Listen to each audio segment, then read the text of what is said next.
Bloomberg Audio Studios. Podcasts, radio, news. The story of the UK is an economy that has got real momentum. What is broken can be repaired. What is ruined can be rebuilt. UK inflation is becoming much more homegrown. We have huge potential as an economy in the UK. This is a time to tell Israel there is a path to peace. Our plan for the British economy is working, but the work is not done. Hello, you're listening to Bloomberg UK Politics. I'm Caroline Hepker. And I'm James Woolcock. Now, I think I'm pretty typical of a Brit, James. I think I like to think I can pick a winner. We are at heart in Britain a gambling nation, and we're also pretty pragmatic. I think that's very important in an election year. Well, the lottery tickets come out in my family every Christmas, Caroline. And I mean, the numbers stack it up. Gambling is a big British industry. Election years, I guess everyone is trying to pick the winner. Certainly a lot of the business lobbies who are engaging with political parties going into this. But so too, the Mais Business School. This, of course, is relevant because we get the Mais lecture today. If you've never heard of it, it's a very important speech that is given usually to somebody quite interesting. Yes, I mean, you see Mark Carney on the guest list, Volcker, the famous US central bank head, and an interesting Tony Blair in 1995. And this is an interesting quirk of the lecture. It often seems to be someone who is setting an economic agenda. Just take a listen to this relatively unknown chancellor. You might have heard of him, giving it 2 years ago. I am optimistic about the future of this country and people's desire to do things differently. We must put all our energies into 3 priorities: capital, people, ideas. And if we can do that, then we can rejuvenate our national productivity, restore hope and opportunity as we level up, and have confidence in our future happiness, prosperity, and security. Yes, of course, back then, Rishi Sunak was the moment, and he still might be in this coming election. But just to give you some of the popularity ratings, at November 2021, a few months before he gave that lecture, on the Conservative Home website, he had a favourable rating with his own voters, Conservative voters, of 53.3. Dishy Rishi, big furlough scheme, handing out the cash. Now, if you go to February's rating last month, his Conservative Home readers and people who vote in their poll gave him a rating of minus 18.4. And that is a bit of a fall, Caroline. It's an enormous drop. And that's why I think the Mais lecture is so very interesting, isn't it? Because it picks people, it would seem, heavyweight politicians and economic thinkers. I mean, Mark Carney's given one of these lectures, and Mervyn King, and as you say, Paul Volcker and so many others. But Rishi Sunak, he was setting out a major vision. This was pandemic Britain, remember? And he came up with, he and his team, something totally new. I think because the popularity has dipped so dramatically for him as Prime Minister, we sometimes forget that. But this Mais lecture does seem to pick people who are perhaps at the pinnacle of their vision, V for vision. I think the Labour team would write in at this point and ask us to have a swear jar for the V word, vision, because they have come under a lot of criticism. Keir Starmer reportedly hates it because they are trying to be concerned with practicality. And yet, we are going to be sort of very interested to see if the Mais lecture have picked a winner with Rachel Reeves and Vision later today. Yeah, absolutely. So Reeves, what is she going to set out? She wants to be Britain's first female chancellor. How much is she going to be able to talk about the economic plans that Labour has? They've been so very tight-lipped about it. But this is a big forum in which to give this lecture. I wonder also if she'll bring up things that the City of London are most interested in, things like, saving more, investing more, getting more returns for your money. I mean, the UK has been very concerned about this, about stock markets, how to improve the FTSE 100. Just this morning, I was speaking to a big US firm, Robinhood, that's coming to the UK with a new app. It's commission-free trading, and they're basically trying to replicate what has been a huge success in the US here in the UK. And it means that people in the UK can get access to thousands of US listed stocks. So I was speaking just earlier to Robinhood's UK president, Jordan Sinclair, about why they're coming to the UK. I think the long-term investor is ultimately who we're targeting here in the UK. And I think what we've shown in the US and what we'll do the same here is we can provide access for a lot of customers that it may be their first trade or their first investment and be on that journey with them. Yeah. But also the long-term investor who's saving for retirement or buying a house, which were actually the number 2 reasons UK investors were interested in investing. I found in the last 6 to 9 months, and you guys contribute to it, some news about retail investing.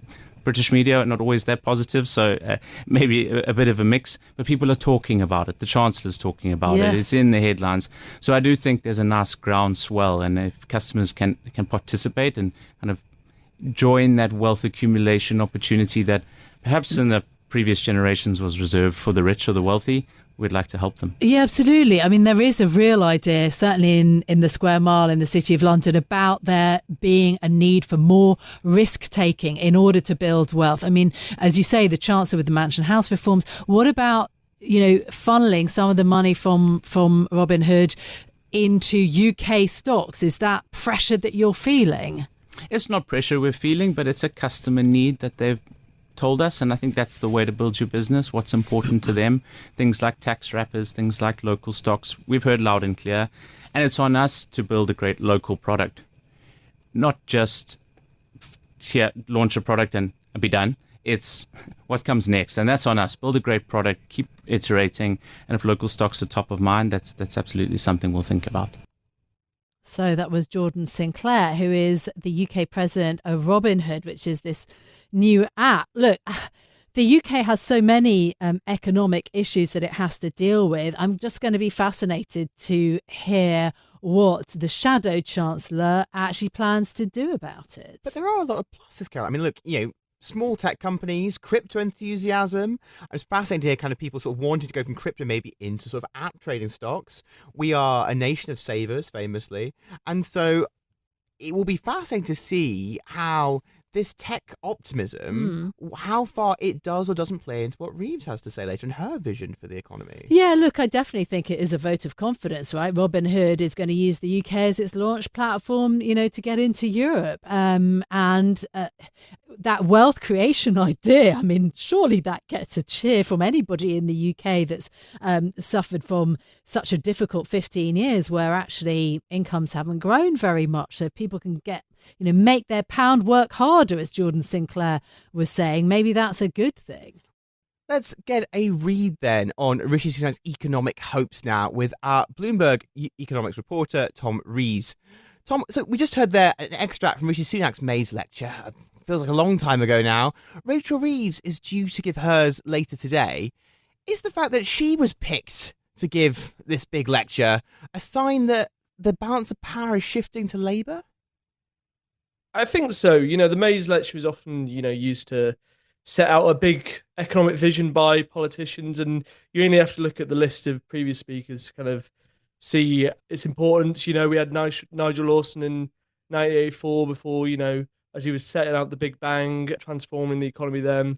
You had George Osborne in 2010, shortly before the era of austerity. But Labour sports might be almost like this is like the economic version of The Sun, in that they always pick the winners. Yeah, absolutely. Maybe they could just see the writing on the wall. But yeah, maybe for Labour sports, they'd be happy to know that Tony Blair gave it in 1995 before his landslide victory a few years later. So it's definitely one of those moments where politicians can lay out their vision for the economy. Yeah, absolutely. So, I mean, Labour will be hoping that lands. I suppose the issue, though, is Rishi Sunak only this week was trying to focus on the economy and point to some of the successes, and it turned out to be a very, very short speech. To be honest, he probably doesn't get, a lot of credit for what he's done in terms of stabilising the economy, but it doesn't really feel, other than tax cuts, it doesn't really feel we have a grand vision from the Tory party. And I wonder whether that's just because it's so divided. It's quite hard to kind of get a consensus on a vision from them. They can't agree on things like planning reforms. The trust tax cuts obviously didn't work, but we have seen a lot of the damage that the Truss government did sort of reverse in terms of gilt yields and mortgage rates, and Sunak did stabilise things, but the economy is far from roaring, and we only had figures last month showing that we were in a very mild recession in the second half of last year. So I'm not sure it'd be the best electoral strategy to fight on the economy, given the turbulence we've had over the last couple of years. But then, so we talk about vision, and in some ways, I think the Labour Party get away with quite a lot in terms of vision, because we know there are these 5 big missions that Keir Starmer talks about. And we also know that, reportedly, that Keir Starmer hates the V word for vision. Everyone, because the polls are so much in Labour's favour, want to know what Labour will do. Do you think we will find out today? And Tom, you cover this stuff in a lot more detail than we do. What details do we know so far about what Labour would achieve if they were to win office?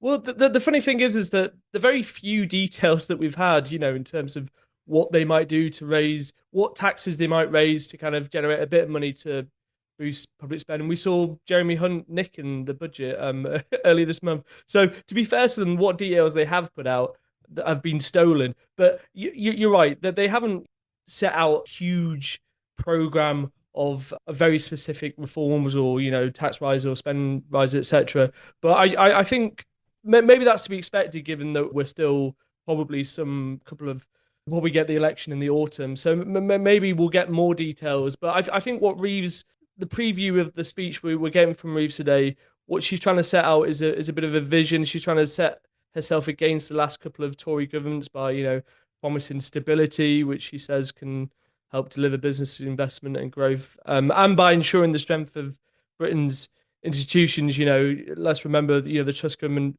damaged those by trying to sideline the OBR and the Bank of England. But I thought what was really interesting that, the trails of the speech that we got overnight is she's also promising big supply side reforms to deliver investment, such as planning reforms to make it easier to build. And she even kind of likened it to a moment that Margaret Thatcher faced in 1979, when she came in to deliver some quite radical reforms to revive the British economy. I'm not sure whether Labour supporters will be too thankful of liking it to a Thatcher moment, but it was interesting that she was using that sort of language. Yes, I think that's pretty fascinating, isn't it? And also interesting that you say that, you're wondering a little bit about, whether the Conservatives and Rishi Sunak should fight the general election on the basis of the economy. I mean, the whole point of the Labour strategy thus far, too, has been very much to court business. And yet, even there's been a bit of a backlash against Labour's employment rights plans. Some businesses are quite concerned about that. Yeah, absolutely. My colleague Phil had a great piece about businesses basically warning that Labour's proposals to shake up employment rights will backfire. Labour have, partly to kind of placate some of those MPs on the left of their party, promised a load of reforms that would, include giving employees the right to claim unfair dismissal from their first day on the job, ending 0-hour contracts, bolstering sick pay. These are kind of things that, those MPs in the left party really, really want. But business groups saying this will backfire. Many firms are looking at ways to get around those changes. But I do wonder whether their bark's worse than their bite on this. That's our economics reporter, Tom Rees. Thank you very much for joining us. Now, from the election to another subject, perhaps just as hot button, this is the government setting out to introduce legislation for an independent football regulator in Parliament today. Yes, if football is your passion, this will no doubt have you thinking very hard. It's a bid basically to redistribute revenues from top-tier Premier League clubs to lower English Football League clubs, but also quite a lot more besides in terms of having an independent regulator. For a closer look at this, Bloomberg's UK politics reporter Ellen Milligan is with us. Just tell us about this legislation, what's in it, and sort of why it has come about. Yeah, this legislation to essentially regulate British football came about from a fan-led football review by the MP Tracy Crouch, who was commissioned to lead this review after the biggest British football clubs tried to break away from English football leagues about 2 years ago. Do you remember the European Super League? Yeah, the Super League, absolutely. Which fell apart it fell apart in about a week after a massive backlash from fans. But it prompted conversations about whether there was a way to regulate, particularly the Premier League, to prevent that from happening again. Also, we've seen a number of smaller clubs like Bury FC and Macclesfield Town collapse due to not having the financial sustainability to keep afloat. And so the combination of those two things, concerns about the really big clubs and the smaller clubs, led to this legislation. And essentially what it hopes to do is to introduce some basic requirements on corporate governance, financial reporting. It's going to be able to prevent clubs breaking away into other leagues, for example, the next European Super League, if there is one. And the hope is that it will make the football environment in England more financially sustainable and fairer for fans as well. Ellen, obviously there's a general election coming up. Football is very popular. Is this Rishi Sunak trying to score political points and leaving the difficult work of setting up a regulator for Keir Starmer if he were to win? Well, a little bit of intel for you. My understanding is that Rishi Sunak wasn't personally super sold on the idea. Regulation isn't typically something a Conservative Prime Minister wants to introduce. But this is something that has got quite widespread support, and the Labour Party supports setting up an independent regulator, for example. Football fans tend to be on the side of giving more financial support to their clubs, redistributing revenue with smaller clubs as well. This legislation is going to give fans more of a say in the kit, the location of the club, for example, of the stadium. And also, ever since this legislation was announced in the King's Speech in November, the Premier League has had an opportunity to do a deal with the English Football League to redistribute its revenues, and has failed to do so for about 5 months now. And last week, the shareholder meeting of the Premier League got called off because they recognised they weren't going to get enough support from the clubs to get this deal done. And the next morning, I'm told, Rishi Sunak signed off on this legislation being tabled in Parliament because they have grown so frustrated with waiting for them. And you're right, we're coming up close to an election, but actually, because this bill has quite widespread cross-party support, we could see it passed by the summer recess, end of July, for example. It's not going to be super contentious, other than, I think, with the kind of free marketeer Conservative MPs who probably aren't the biggest football fans. So I think it could be passed within a few months. So that was Ellen Milligan, Bloomberg UK political reporter. Thanks to her. So she's set up the conversation quite nicely. Let's get a bit of the insider perspective then on what the legislation might mean, what a new regulator for the football industry might mean for the UK, with former Olympian Sky Andrew. What's going on at the moment is that there are segments of the football community that are just not happy with the way the governing body dealing with certain issues. So there are issues like we've got financial fair play, which is basically a complicated financial law that says that clubs aren't allowed to lose so much money per year. And then you've seen recently that Everton have been deducted points, and that Man City have been charged, and that Nottingham Forest have been deducted some points as well. So what the people on the inside of football is saying is we need an independent regulatory body to deal with these issues. And also we have something called an arbitration, football arbitration in football, where if there's a dispute between two parties, then it goes to an arbitration. The times of shone a light on these arbitrations might not be the most stringent way of dealing with issues.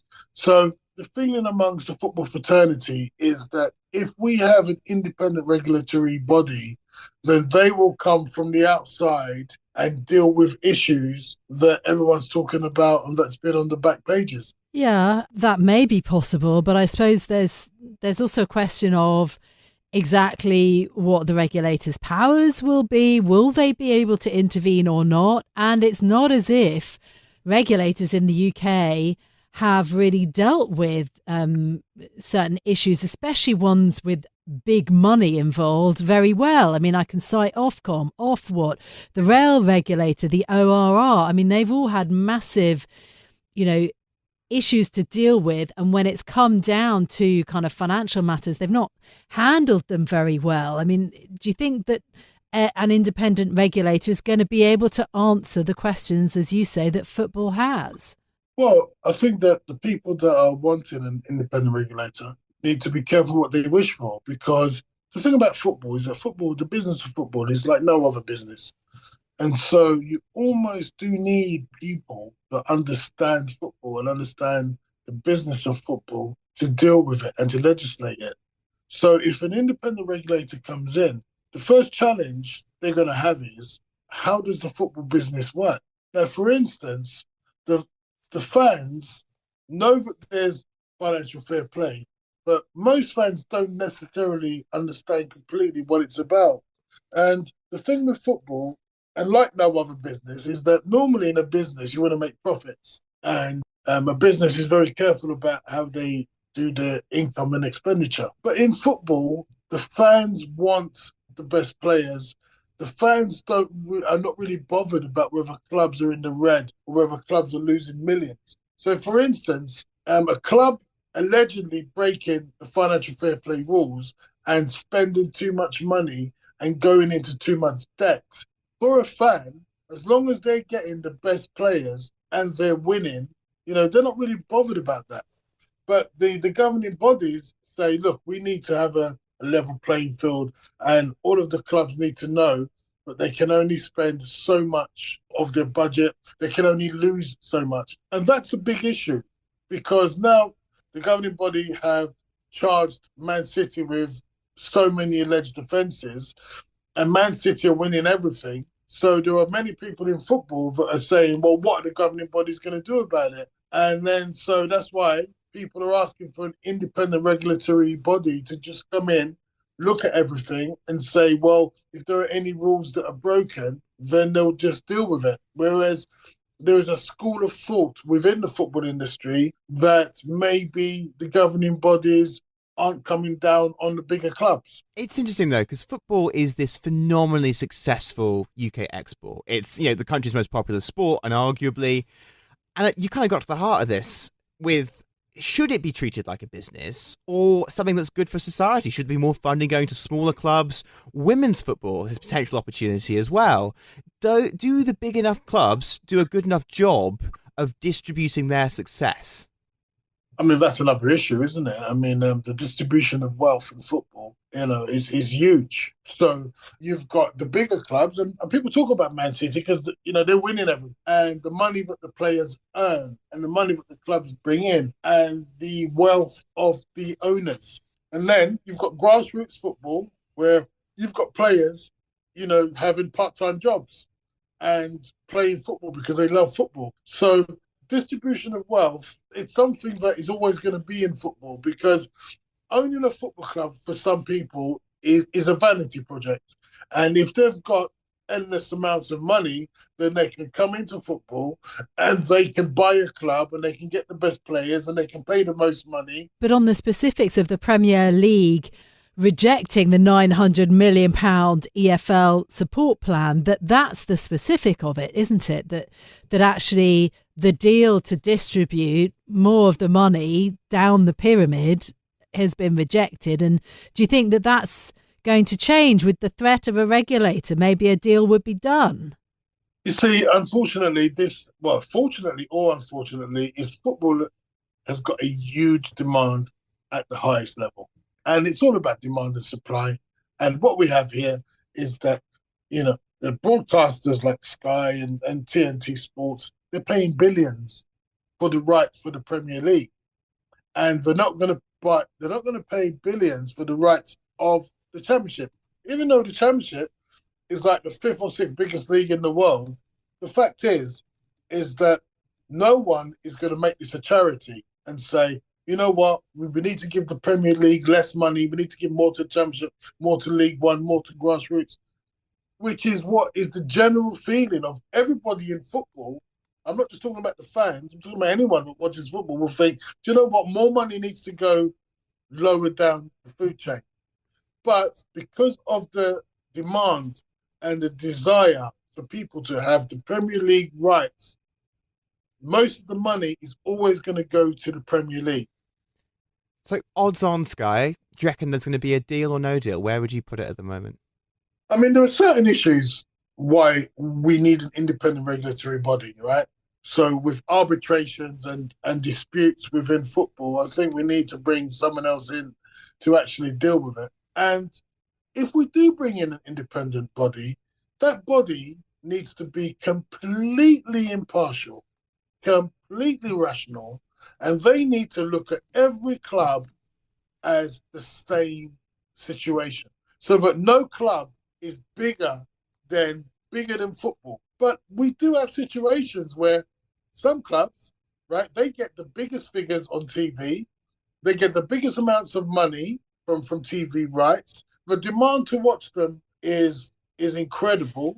Former Olympian Sky Andrew, thank you very much for joining us on the podcast. That's it from us for today. If you like the programme, don't forget to subscribe and give it 5 stars so that other people can find it on Apple Podcasts, Spotify or wherever you listen. This episode was produced by Mia Dawkins and Tiwa Adebayo, and our audio engineers were Marufal Hussain and Sean Guastamakia. I'm James Woolcock. I'm Caroline Hepker. We'll be back with more tomorrow. This is Bloomberg. Bloomberg UK Politics. Listen weekdays at noon on DAB Digital Radio in London.